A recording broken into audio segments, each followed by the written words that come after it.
Hi, Eris Kitchen 친구분들. Today, I will teach you how to make delicious Korean homemade sweet rice donut called ChapSsal DoNeot in Korean. You can make the sweet red bean paste pat анг금 at home using my recipe, or you can buy it in a Korean grocery store. We need about 1 generous cup of sweet red bean paste. So take out 1 tablespoon worth of it and make a small round ball. You need about 16 pieces. We will mix all the dry ingredients for the dough first. This is the Korean brand of sweet rice flour that I normally use, but you can also use this sweet rice flour that I see a lot in American supermarkets. These are both good, so I will add the links for the ingredients in the description box. So add the sweet rice flour, 찹쌀 가루, all-purpose flour, 밀가루, sugar, 설탕, salt, 소금, baking powder, and baking soda. Mix everything well. A key point for the dough is that we have to use boiling water to get the perfect texture. So pour the boiling water into the dry ingredients.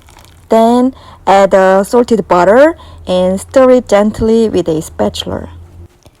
After it has cooled down a little, knead the dough with your hands or a silicone spatula. You do not have to knead the dough for very long, just knead until all the ingredients are mixed well enough that you can form the dough into a ball. Flatten the top of the dough in the mixing bowl.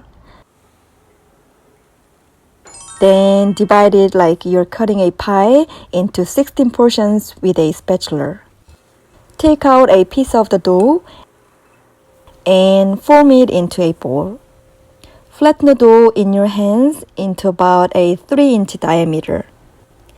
Place a bean paste ball in the center and wrap the dough around the bean paste. Since the dough is soft, it can be stretched out easily while you're wrapping the bean paste. Seal the top tightly and then roll the rice ball around in your hands to form it into a nice shape and smooth the surface. Do the same thing for the rest of the dough. When half of the donut holes are made, start preheating the cooking oil on medium. After the oil has been heated, put each donut hole in the oil one by one. Please be careful not to burn yourself. Deep fry the donuts for about 8 minutes on medium. Every now and then, stir them around so that they will cook evenly. After 8 minutes, the donuts should be nicely golden brown. Now, take them out of the oil and put them on a plate with some paper towels. Let them cool down a little. You can optionally coat them with granulated sugar to make them look more appetizing. These ChapSsal donuts are delicious both warm and cool, so you can take these to a party or event. Try someday. Eat delicious Korean food this coming week and share your story with me on YouTube, Instagram, or Facebook. Thank you for watching. See you next time. Bye!